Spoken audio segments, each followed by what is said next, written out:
महाभारत का एक ऐसा पात्र जिसने अपने पासों के दम पर महाभारत रचा, जिसने नीति को छोड़ अनीति चुना, जिसने धर्म को छोड़ अधर्म चुना और जिसके षड्यंत्र ने रचा एक ऐसा महाभारत जिसमें मासूम करोड़ों लोगों ने अपनी जान गंवाई। जी हाँ दोस्तों, मैं बात कर रहा हूँ मामा शकुनी की।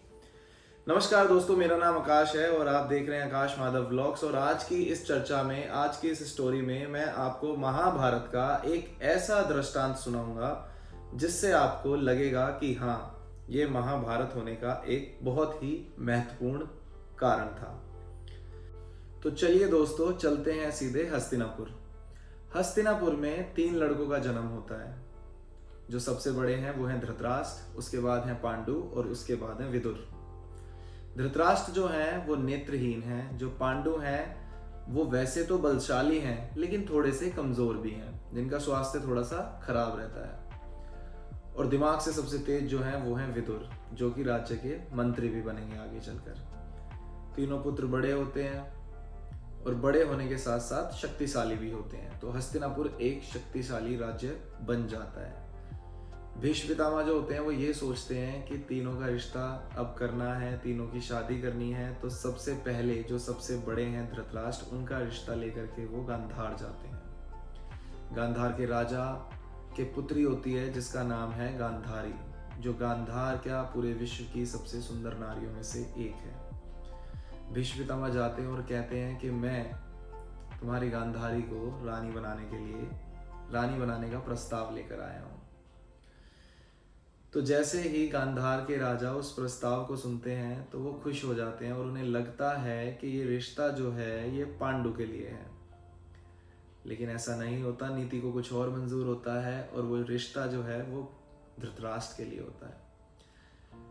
शकुनी को इस बात से बड़ा क्रोध आता है, लेकिन जो हस्तिनापुर है वो इतना बलशाली राज्य है कि शकुनी और उसके पिताजी कुछ नहीं कर पाते और परिणामवश तय ये होता है कि गांधारी का विवाह धृतराष्ट्र के साथ होगा। दोनों का विवाह होता है और गांधारी निर्णय लेती है कि वो धृतराष्ट्र के साथ एक नेत्रहीन बन के ही अपना जीवन व्यतीत करेगी और वो अपनी आंखों पर पट्टी बांधती है। वो निश्चय करती है कि आगे का जीवन वो अपने पति को भी नहीं देखेगी और अपना आगे का जीवन ऐसे ही व्यतीत करेगी।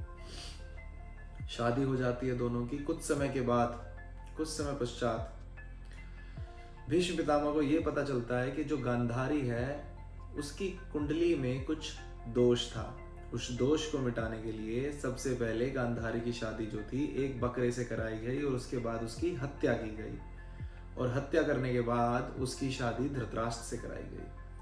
इस बात से उन्हें बड़ा क्रोध आता है और वो निमंत्रण भेजते हैं हस्तिनापुर से गांधार की तरफ, और गांधार वासियों को, गांधार के राजा को और शकुनी को और उनके शकुनी के 99 भाइयों को ये न्योता भेजते हैं कि आइए और आप हमारे घर आकर के भोजन कीजिए। प्रस्ताव आने पर पूरा गांधार अपने परिवार सहित, गांधार राजा अपने परिवार सहित हस्तिनापुर पधारते हैं और हस्तिनापुर आकर वो उन्हें बंदी बना लेते हैं। बंदी गृह में गांधार के राजा और उनके 100 पुत्र होते हैं। अब उन्हें रोज खाने के लिए बहुत ही कम अनाज दिया जाता है, थोड़े से चावल दिए जाते हैं। धीरे धीरे सबकी मृत्यु होने लगती है। गांधार के राजा सोचते हैं कि अगर इसी प्रकार सबने थोड़ा थोड़ा भोजन खाया तो एक दिन सभी की मृत्यु हो जाएगी, तो क्यों ना किसी एक को भोजन कराया जाए और उसे जीवित रखा जाए। तो ऐसा ही होता है और वो निर्णय करते हैं कि हम शकुनी को जिंदा रखेंगे और बाकी सब अपनी लाइफ के साथ सेक्रीफाइस करेंगे। सब अपना खाना छोड़ देते हैं और सारा खाना शकुनी को दे देते हैं। उधर शकुनी खाना खाता है और उधर शकुनी के भाइयों की मृत्यु होनी शुरू हो जाती है। आखिरी में शकुनी और शकुनी का बाप गांधार राजा बचते हैं। गांधार राजा जब अपने अंतिम समय में होते हैं तो वो खड़े होते हैं और एक जोर से शकुनी के पैर में लात मारते हैं और उनका घुटना तोड़ देते हैं। शकुनी कहता है कि पिताजी, ये आप क्या कर रहे हैं, क्योंकि आपने ही तो मुझे जीवित रखा है और आप ही मुझे कष्ट दे रहे हैं। तो वो कहते हैं कि मुझे पता है तू बहुत अय्याश है और अगर तुझे यहाँ से ऐसे ही जाने दिया तो एक दिन तू ये सब भूल जाएगा जो हमारे साथ अत्याचार हुआ है और ये जो तेरे भाइयों की मृत्यु हुई है, ये तू सब भूल जाएगा और मुझे चाहिए इसका प्रतिशोध।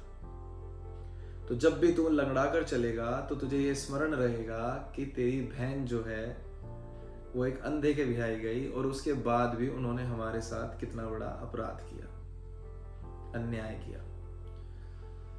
तो शकुनी कहता है ठीक है।